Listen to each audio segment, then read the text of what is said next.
Hello, and welcome to Biohacking with Brittany. Thank you for tuning in this week. I am excited to be talking about all things health and wellness and my own journey and things like that I am currently into right now. In this episode, I'm going to be talking about where I am in my own health journey, as well as giving you a preview and a sneak peek of the new menstrual cycle guide that I have created. And yeah, I have so much to say about that. And I think a lot of you are probably listening for that reason. I have been talking about it a lot on social media, and I'm just excited to be able to talk about it in more detail, in more length. So before we dive into all of these good things, I want to give a shout out to the sponsors of this week quickly. First and foremost, Spermidine Life. This is one of my favorite brands to work with.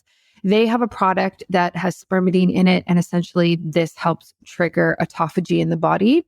So autophagy is the process of like cellular renewal. It helps create new, healthier cells and get rid of old, damaged cells. So this is really important when we're looking at hormones, fertility, conception, preconception, all of these things, because it's basically working on a cellular level to help us function better. So I've been taking Spermidine Life for quite a while now. I think since, I don't even know, maybe August last year. I take 2 every day. I think it's 1,500 milligrams per cap of spermidine. So I take 2 of that. And yeah, it really helps. I think it's important to kind of just keep healthier cells around and get rid of damaged ones. And the other ways that you can trigger autophagy through things like fasting and certain workouts are not necessarily things that I do on a daily basis. So this kind of covers me in a way that those things don't. Again, because like a lot of like longer fasts tend to be too stressful on the body, especially for women. So I just want to get the benefits of autophagy working in my favor without any damaging side effects. So that's why I take spermidine. They are linked on my website, on my shop, and in the show notes. And a quick shout out to Bioptimizers. I have their magnesium and their digestive enzymes and their probiotics. I think that if you are remotely interested in preconception health and fertility and hormones, which a lot of you are, these are things that you really do need to be taking. If you take a look at any type of prenatal supplement company, and that's another episode that will actually be coming soon. I can't say too much right now, but if you look at any of those companies, they include these ingredients in their stacks. However, I don't know if I would necessarily buy digestive enzymes or probiotics from a prenatal company. I think I would buy, obviously, a prenatal, like something that has a full spectrum of vitamins and minerals, but I would prefer to buy a probiotic and prebiotic blend and digestive enzymes from a company that specializes more in gut health. And that's what Bioptimizers do. So they have some of the best products on the market for this type of thing. And that's why I use them. And I will continue to use them. And even just recently, one of the prenatal companies I was looking at, they have a stack of supplements for your preconception era. And they have their own, like I said, like prebiotics and digestive enzymes. But the thing is I already have that and I have, better quality probably. So it doesn't make sense for me to buy a stack like that. And I will continue to educate people as well on that. So really check out Bioptimizers if you are building out your stack of supplements. If you have any type of gut health issues, symptoms, signs, bloating, indigestion, infrequent stools or too frequent stools, diarrhea, constipation, gas. If your skin is having issues, it's typically indicative of gut health issues or hormone issues. So take a look at that. And obviously to just really help support your hormones as well. So that is linked on my shop and on my website as well. And now let's dive into this episode. So I just want to give a quick update on my health. I like to kind of talk about this and just be really open about it because I don't know, I don't want to hide anything. And I don't know. I think there's like a sense of relatability that comes with it. And it also really just shows the ins and outs of women's health and how things might be great one month and then they're not great the next month. And that is, I just think that's reality. I don't think that's a good thing. I don't think that's normal. I just think it's reality with the world that we live in now. So right now I have been back. I don't know. I've been back from Costa Rica for maybe 3 weeks. It's not even been that long. And I've been having menstrual cycle imbalances again. So if you go back and listen to my episodes, starting in October, maybe last year, I really, really ramped up this idea of preconception health for myself in October last year, maybe even September. And my cycle got a lot better. My hormones became way more balanced. Some of the symptoms I was dealing with got better. And now I'm kind of like, I don't want to say I'm back at the start, but I'm back to what I was experiencing back then. So I'm having a very long menstrual cycle right now. I don't even want to tell you how long it is. I think, I don't have my phone with me. It's like 52 days, something like that. I am having a lot of pain in my right ovary again. And it's kind of disappointing. I just want to be real for a second. Like, it's kind of disappointing because prior to going to Costa Rica, I had gotten my cycle down to a very healthy 32 days. Literally, like every single cycle since October or September, like was reduced in length. So I went from like 45 days to 39, 36, 32, whatever it was. And the pain in my ovaries was gone. My period was better. I had like better menstrual symptoms during my period. Just everything was just getting so much better. And I went to Costa Rica for 3 weeks and I got married. And ever since then, it's just not been great. And I don't know necessarily what's causing it. So I know I'm not pregnant because I've taken a pregnancy test, and my temperature is not high enough for me to be pregnant. So if you are somebody who tracks your temperature, typically what happens is your temperature will raise for the second half of your cycle, and then it drops when you get your period. So when you ovulate, it increases, and then when you get your period, it decreases. And if you track your temperature will rise just like it does during ovulation, and it'll stay high for 18 days or more. And when you hit that 18th day and 19th day, like the app that I use, Natural Cycles, will actually send me a message. And I know because it's happened to me, it happened years ago. It said like, hey, are you pregnant? Like, you might be pregnant because you have a high temperature for over 18 days. So that's how, and so this is why I don't think I would ever be blindsided with being pregnant. It's because I track my body so much that I'm pretty sure I would know. Anyway, this is all to say that is not my situation right now, but I'm still trying to get to a point of being back in a good state. Now, why do we think that this has happened? I don't know. I don't know. I have some ideas, but it's really hard to pinpoint why. So I think a few things that are obvious to mention are like stress, right? So we had a wedding of about 40 people and they all flew to Costa Rica, and we hosted people at this resort for 4 days from Thursday to Monday. And it took a lot for me to organize this entire thing. It was a lot of work. I was working all weekends. It was like another part-time job. And it's weird though, because like during the stress of that, working on top of my current work, my cycle was great. And then it's like we went to Costa Rica and I just didn't ovulate. And then we had a honeymoon for, I think it was like 11 days, and I didn't ovulate either. And I was so relaxed during that time. Like, I didn't even bring my computer. I took my work email off of my phone. I think I posted on social media once. I don't even know. Like, I was pretty tapped out. So I was really surprised to see that my body didn't kind of like recognize that in me.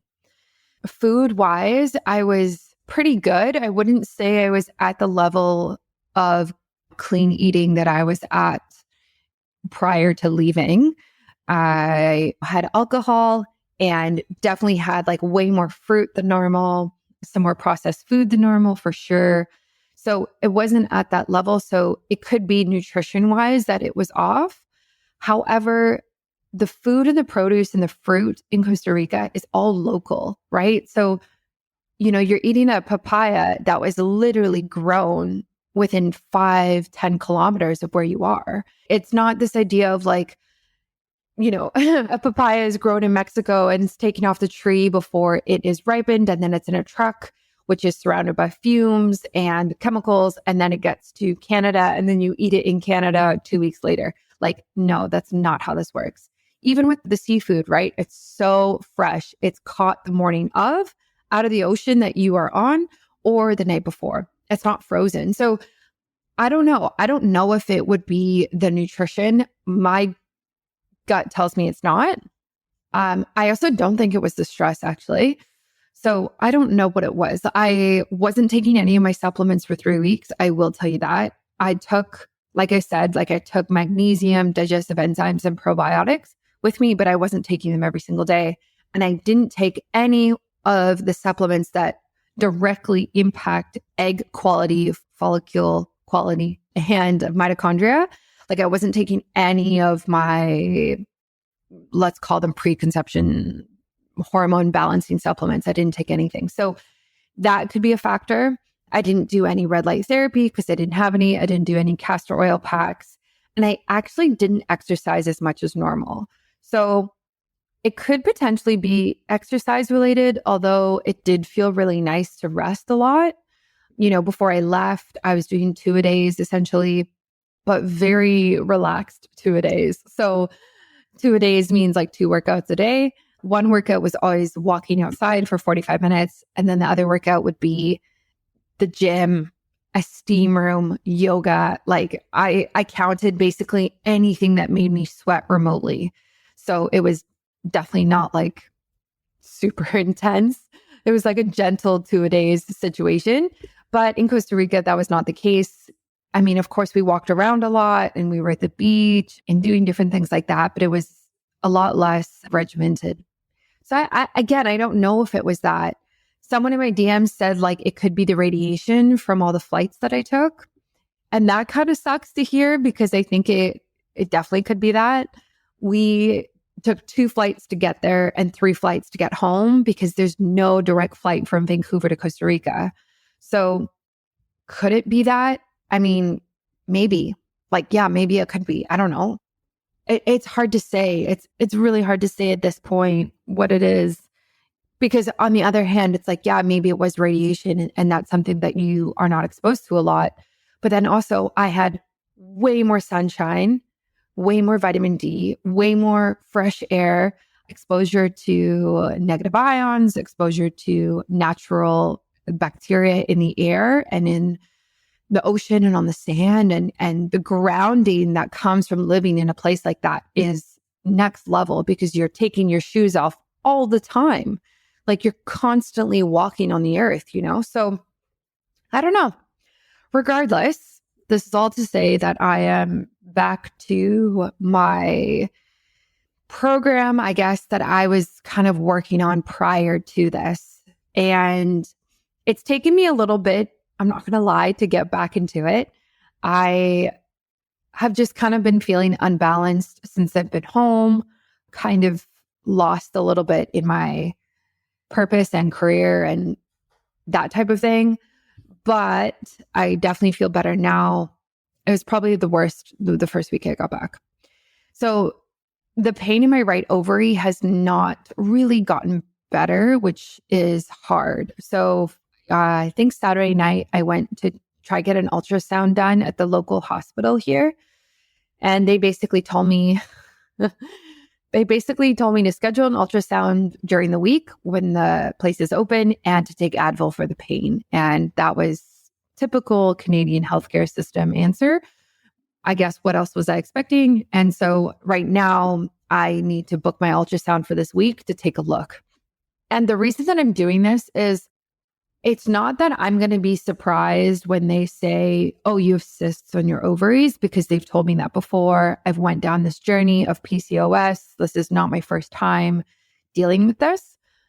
It's a preventative measure to make sure that this is not a cyst that is large or a tumor or a growth or anything that is cause for alarm or more severe. And when I have this like dull, achy pain that lasts a long time, 10 days, 2 weeks type of thing, it's a little scary. And it's definitely something that makes me question a lot of things. And so that's why I'm going to get it checked and just make sure that yeah, you have cysts on this ovary, but it's not that it's okay, but you've had them for years and it's nothing worse. Actually, also want to get my cervical cancer test done as well, because I haven't had one done in a while. And I think it's good to be proactive about these things and preventative at the same time. I want to share with you something that I've recently been working on that has a very short deadline. But they always have short deadlines, right? It seems everything today is ASAP. Anyways, I have not been able to keep up with my self-care routine as much as normal. Less workouts, less meditation, and obviously my nutrition has slipped a bit as well. And part of that is definitely going to Costa Rica.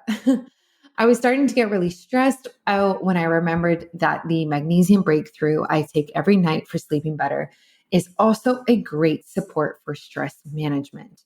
In fact, magnesium is responsible for over 30 body reactions, and magnesium breakthrough is the only magnesium formula that delivers all these 7 different forms of magnesium, each with its unique benefits. One of them being feeling more calm, centered, and in control of our stress levels. So now I am taking magnesium breakthrough in the morning to counterbalance the stress from coffee and calm my nervous system for the day. Since I started, I've noticed a significant improvement in my overall sense of well-being, and I definitely feel more chill. If you're also trying to balance life demands, give it a try. Trust me, your mind and body will thank you for it. Visit magbreakthrough.com/biohackingbrittany and order now. In addition to the discount you get by using my code biohackingbrittany, there are always amazing gifts with every purchase. That's also why I love shopping at Bioptimizers. Go now to magbreakthrough.com/biohackingbrittany to get your magnesium breakthrough and find out this month's gift with your purchase. So that's currently where I'm at. I am back to my preconception program. I don't know what I'm going to call it. Pre-90, preconception for 90 days, something like that. And yeah, I've talked about it before in different ways, and I'm really just kind of testing what works, I think. So the program is very similar to what I was doing from January to March, and similar what I was doing to September to November. And it's basically built on the idea of things that can help you before you try to conceive, obviously. And the idea kind of came actually when I first did 75 Hard, which is a health program and health and fitness program. And I did that in 2021. Yes, I did that in 2021 for the first time. And I did really well on it, to be honest. And then last year, I did it again. And then this year, I changed it. And now I'm kind of building on that, but making it more fertility and hormone focused. So I'll go over this just quickly if you don't know. What it kind of looks like right now is 2 days again. So 2 workouts a day. And when people hear that, they're like, 2 workouts a day? How can that be great for fertility and hormones? And it's like, no, listen, it's like 2 sweat sessions, 2 movement times a day. So one of them has to be outdoors. I'll walk my dog for 45 minutes. And the other one is sweating. So again, you can sit in a sauna. You can go to a yin yoga class. You can do a stretching YouTube video. I don't care what you do, just as long as you're moving your body in a different way.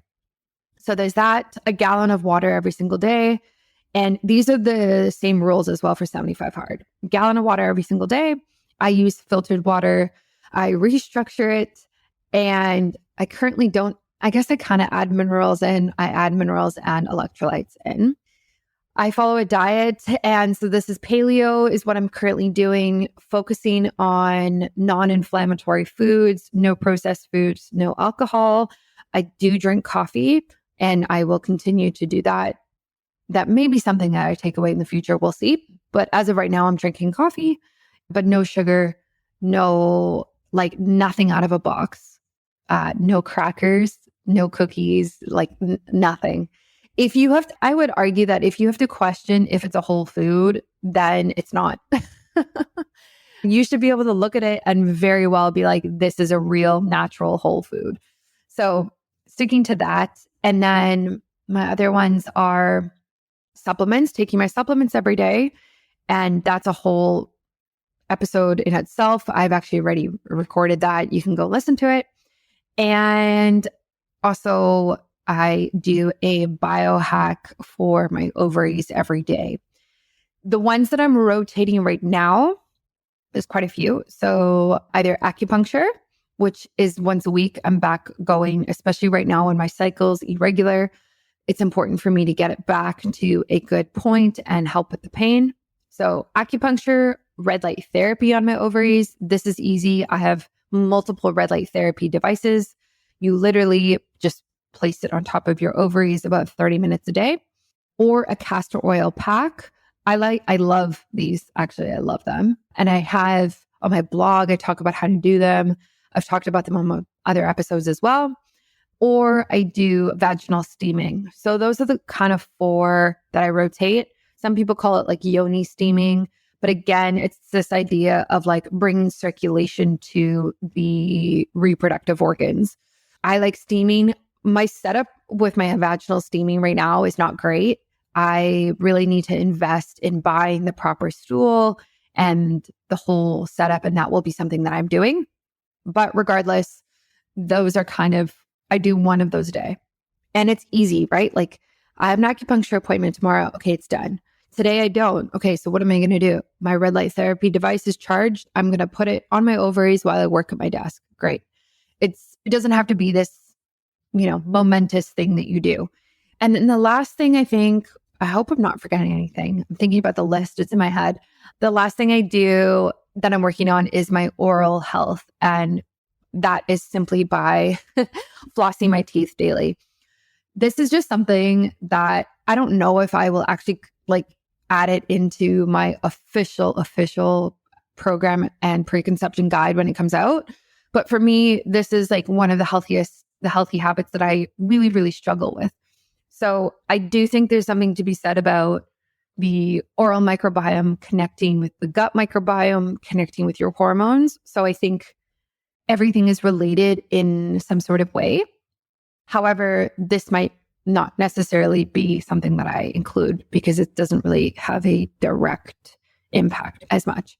But yeah, so 2 workouts a day. 1 has to be outside, following a very nutrient-dense diet. This is pivotal. Taking the correct supplements, doing a biohack right on the ovaries and on down there, and a gallon of water. So it's just staying hydrated, and then oral health, working on it through flossing. That's kind of what I'm back to right now. I'm going to do this.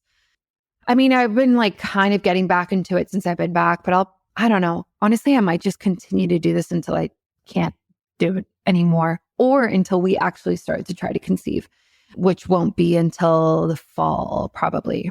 So how many months is that? Let's see, May, June, July, August. That's 4 months. Yeah, that checks out. I think for women, if you're listening and you are part of the preconception people, I can't talk, preconception people that I have attracted to my business recently, I would say this is something you want to do for 90 days. And I would also get your partner to jump on this as well for at minimum 40 days, ideally 60, 90 days as well. And he needs to be taking different supplements. So yeah, that's more information to come on that. Obviously, you can do some research online, but it's really important for men as well to really, really look at their fertility and their sperm quality and their sperm motility and quantity as well. If you've seen statistics, you know that all of these are decreasing with our population, and there's a reason to why that is happening. So I think if you're serious and if you are intentional and you really, really want to plan as much as you can, I really encourage you to think about preconception health like I am and like a lot of people are starting to do slowly. But anyway, that is a update. We'll see how this ultrasound goes. I'll probably post about it on Instagram. That's where I'm most active. So if you don't follow me already, it's at Biohacking Brittany. And recently, I've had so much content popping off about this idea of preconception health and cycle syncing and living in flow with your menstrual cycle. And a lot of you are sending me DMs asking about like your personal situations. And I appreciate this. And I'm here to help as a registered holistic nutritionist and a biohacker and someone who's been into natural health since I was a teenager. Like I'm here to help. So feel free to continue to do that. I am not seeing clients one-on-one right now. There's multiple people asking me. I'm not. And it's not that I don't want to. It's that I don't really have the bandwidth for it. I don't see my business going in that direction. And I'm happy to send you support, voice messages on Instagram type of idea. But beyond that, right now, that's all I can do. I don't think it's scalable for my business right now to do one-on-one consulting. That might change. We'll see. But as of right now, I'm not open for one-on-ones. But I will help you. Like I said, I will help you because it's just easy. Like voice notes are so easy on Instagram. I can just send them and then I can give you my 2 cents and then you can do with that whatever you want or ask me another question. So feel free to do that. Okay, now time to get into the guide. Woo! Let me just give you a little backstory about this guide. Okay, I had this idea years ago. I remember when I was in New Zealand, I lived in New Zealand for a little bit, like 10 months or so. And I was studying holistic nutrition.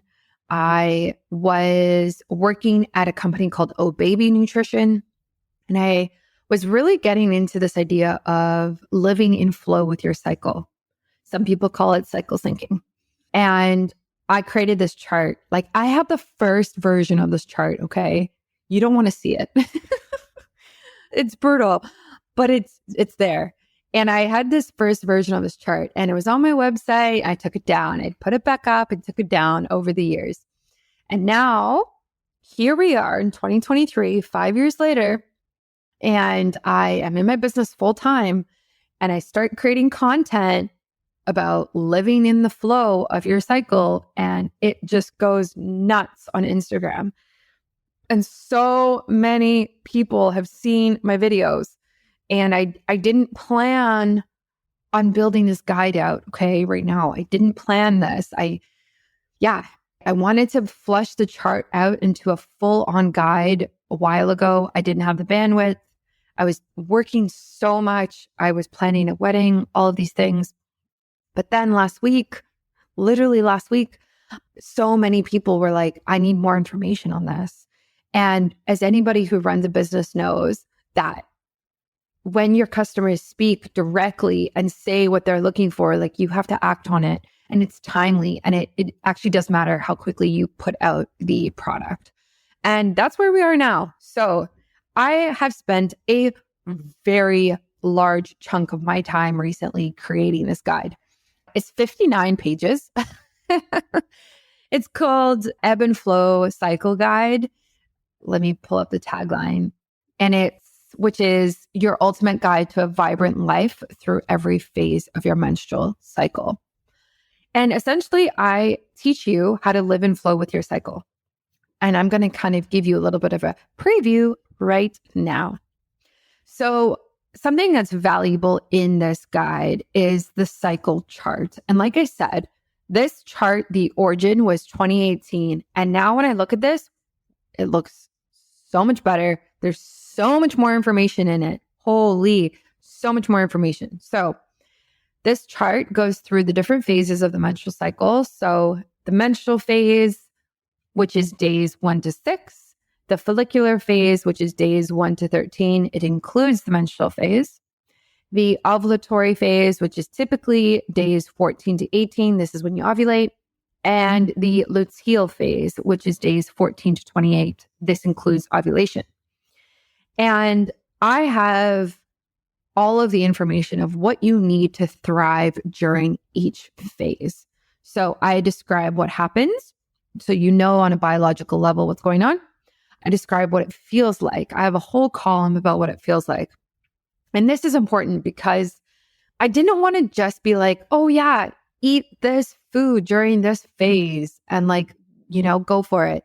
It's like, no, what do women actually feel during the phases? How does it affect their mental health? How does it affect their emotional health? And also energy levels, sleep, libido, what is actually going on and what does it look like? So I talk about all of this. I talk about how you feel. Sometimes you feel more introverted versus extroverted throughout your cycle, how your energy flows, your sleep, your confidence, your focus, your libido, like I said, physical strength as well, and appetite, mood, PMS, all of those things. So that's kind of like the mental, emotional aspect. I then have a column about food and nutrition, which I have shared on Instagram, although this is updated and it's got more details. So I tell you basically what foods are going to support the different phases of the cycle. For example, the menstrual phase, you want to be eating more foods that have iron in them because you're losing iron because you are bleeding, essentially.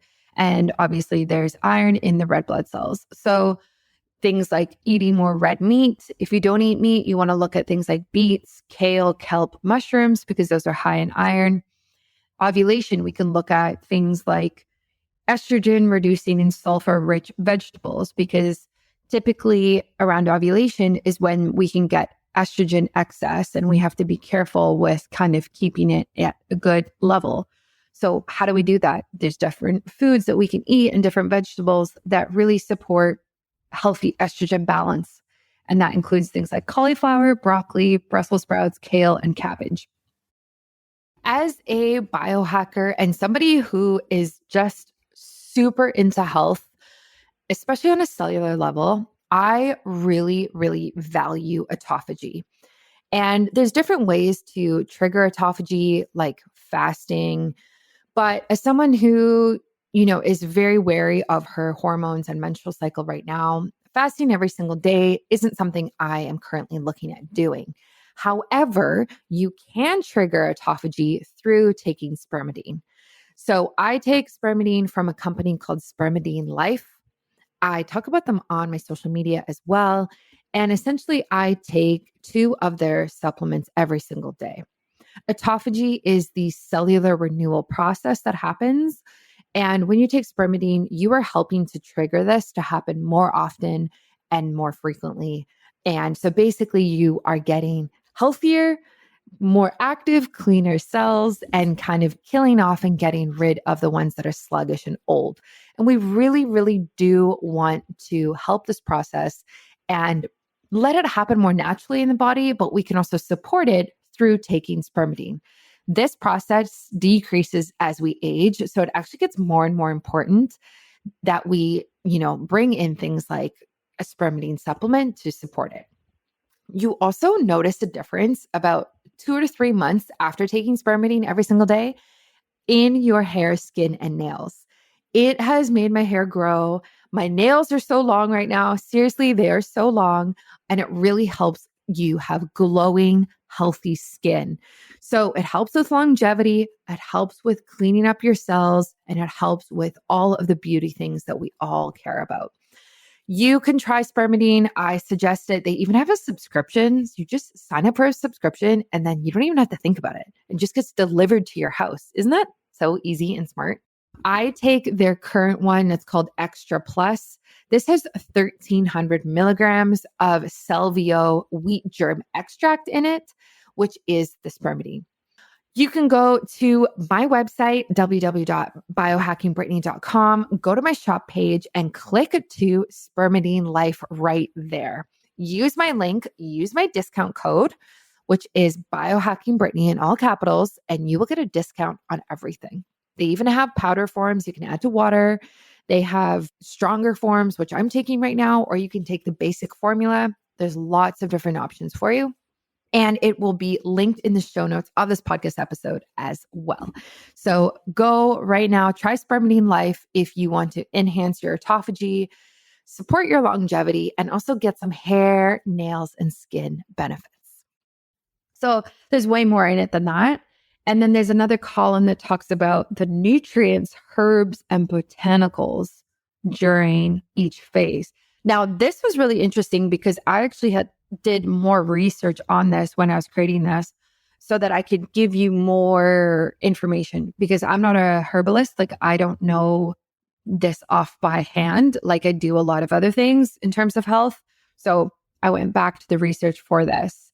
And so, for example, if we look at what's a good one, like even if we go back to the menstrual phase, right? So when you're on your period, I'm going to read you what I wrote. So this is the nutrients, herbs, and botanicals recommendation. So menstrual is omega-3 and B vitamins, iron with vitamin C, because vitamin C helps iron be absorbed in the body. And then herbs and botanicals are things like shatavari, which I think is an adaptogen as well, actually. Cinnamon, ginger, and turmeric, because it's just very warming, helps with you feeling more grounded. And then also red raspberry or nettle leaf tea. So there's different ones, again, depending on what phase you're in. And then the last part of this chart is another 2 columns. So I split it into 3 pages because there's too much information. And this second column is exercise. So there's different workouts that you can do during different phases of your cycle that really support you.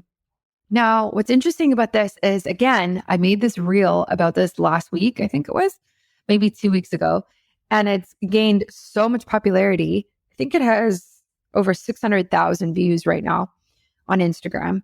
And a woman wrote that there's actually different yoga positions that you can do during your menstrual cycle that support it.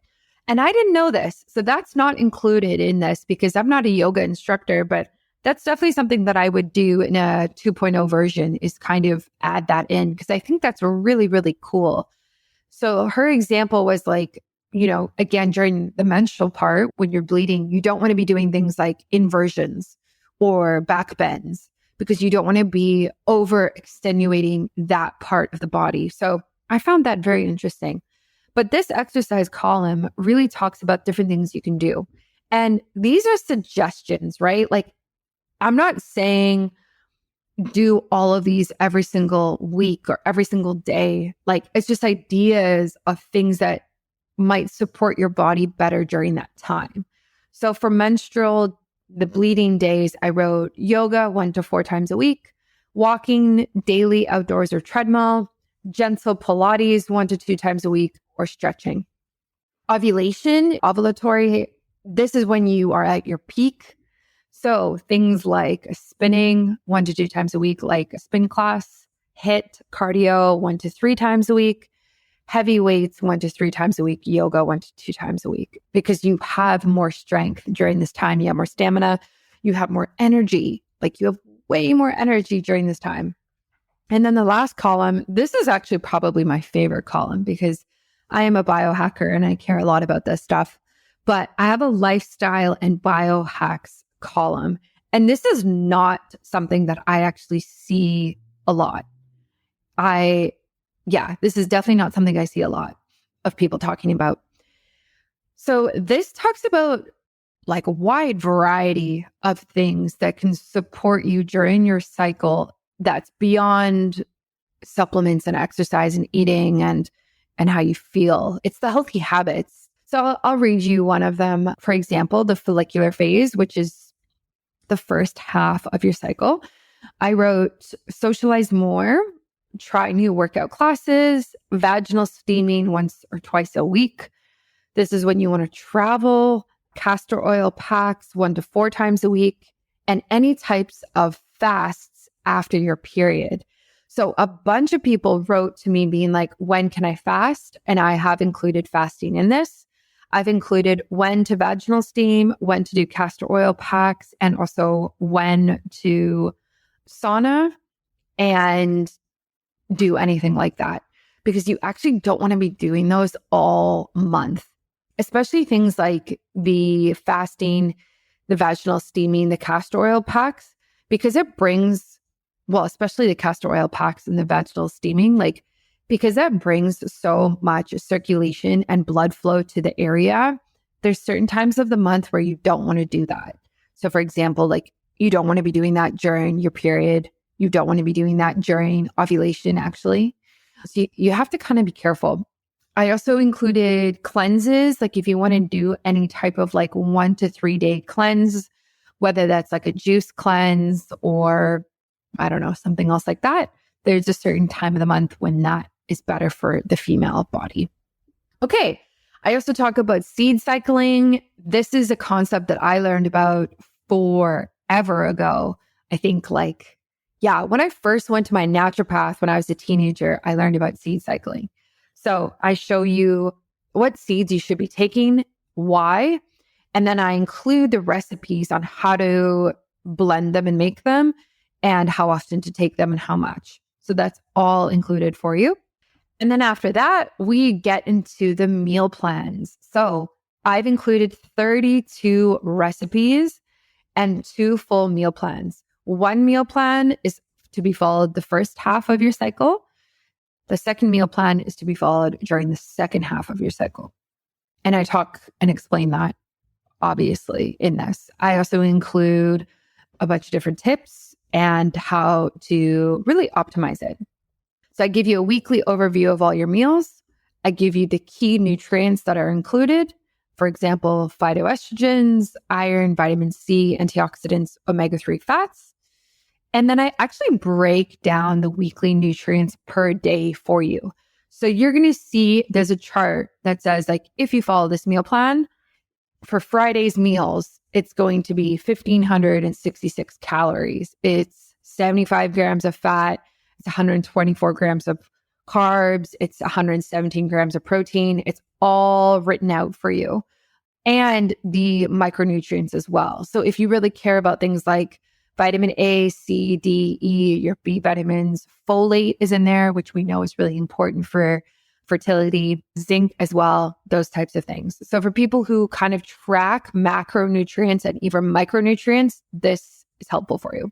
I also have a grocery list for the meal plan. It's organized by section. And so when you go to the grocery store, it's so easy because it's literally organized by where everything typically is for groceries in a grocery store. So all the fruit is together, all the vegetables are together, all the boxed and canned things are together, like lentils and quinoa, the baking aisle. It's very systematic. And then the recipes are there. It shows you how many servings, how long it takes to make it, directions, notes about like leftovers and substitutions, ingredients, and then the nutrition as well. So how many calories and everything are in it. So that is what you get basically twice, because there's 2 full meal plans, one for each half of the cycle. And each half of the cycle includes 2 phases. And then I get to the FAQ.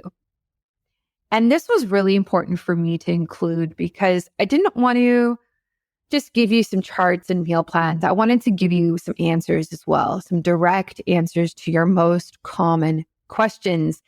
And some of this is actually based off of, I think, my episode from last week, or might have been the week before, where I was answering some of your health questions. These are the ones I get the most. So I'm going to read to you the questions that I answer, and it's in full detail, like full detail.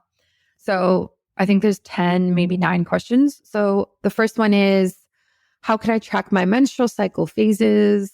The second one, what if I don't know which phase of my cycle I'm in? The third one, what if I'm on hormonal birth control? The fourth one, what is biohacking and how does it impact female health? Fifth, how does my cervical mucus change throughout my cycle? 6, how do I create a castor oil pack? 7, what are the benefits of living in ebb and flow with your cycle? 8, how do I start vaginal steaming? 9, when should I fast throughout my menstrual cycle? I'm not going to answer those for you because it's in the guide. And you also don't want to hear me read off of it. I don't think that's fun for anybody. So I highly, highly suggest you get this guide. Now, I know there's a lot of people, like I said, who are interested in preconception health. And yes, I am making a program or a guide. I don't know what it's going to be yet. Some sort of digital product. But this is a fantastic place for you to start. I think it's really important for you to understand how your body changes throughout your cycle before you even look necessarily at fertility. Like, let's take it back a step and let's just look at your hormones in your female body first. I think that is important. So even when I come out with a preconception program, I am still going to suggest that everybody who signs up for that or becomes a customer, whatever, that they start with this, because I think this is fundamental before going into that realm. You need to understand, what is ovulation? When do you ovulate? How does it feel? How do you optimize that phase of your cycle so that when you ovulate, when you are trying to conceive, you understand when it's happening, you understand what to do to maximize it, to optimize it, and you kind of just have this foundational understanding of your health and of women's health in general. So I suggest you get this guide ASAP. It is live on my website now. I will link it in the show notes for you to take a listen. And so you can really just hop right over there. I do have an idea. I don't even know if I should mention this, but I will. I think that I would like to create a secondary product that goes with this. Ooh, can't believe I'm saying this because now I have to do it. I think I'd like to create a workbook, a digital workbook that goes with this. I don't know when that's going to come out, probably next month. I need a little bit of a breather from just developing a digital product so fast. I don't think I've ever developed something so fast in my life. Yeah. So that is something I am thinking about, because I think it would be fantastic for you to be able to print out the charts and print out your favorite recipes in the meal plan, and then also have some sort of workbook for you to go through, whether it's a daily checklist of things you have to do, or it's you writing out how you feel and your emotional state, maybe your physical state, things like that. I think that's important as well. So that is kind of ruminating in my head. We will see. And until then, I really do suggest that you download this guide and take a look. And also, if you get it, please leave me a review. Reviews are really important because they're social proof and they help other women just like you understand what you should be doing, if the guide is helpful, that type of thing. You can also leave me a private review. Like, you can even send me an email and be like, hey, I love this and this did this and this for me. I don't want to share it publicly, but I just want you to know. Like, any type of feedback helps me create better content and products in the future. So thank you for listening to this episode. Thank you for caring, and thank you for just being so open to really living in the ebb and flow of your female body, of your hormones, and of your cycle. I think it's really important. If you want to just reach me sooner than an email because you're like me and you're millennial and you don't need to be on emails all day or don't like to be, send me a message on Instagram. It is easily the most active platform that I'm on. Like TikTok, yeah, I'm there, but I'm just there because I don't even know. Things get repurposed and I post there. Instagram is really my bread and butter. So message me. I will respond to you. And stay tuned for another episode coming shortly and more interviews with experts as well. Thanks and have a good one. Thanks for listening to another episode of Biohacking with Brittany. If you're interested in finding the show notes or the sponsors for this episode, you can do so on my website, which is biohackingbrittany.com. Remember to follow me on Instagram where I'm most active. My handle is @biohackingbrittany. And if you're interested in working together and you want to email me directly, you can do that. My email is info@biohackingbrittany.com. And I look forward to hearing from you and having you tune in next week.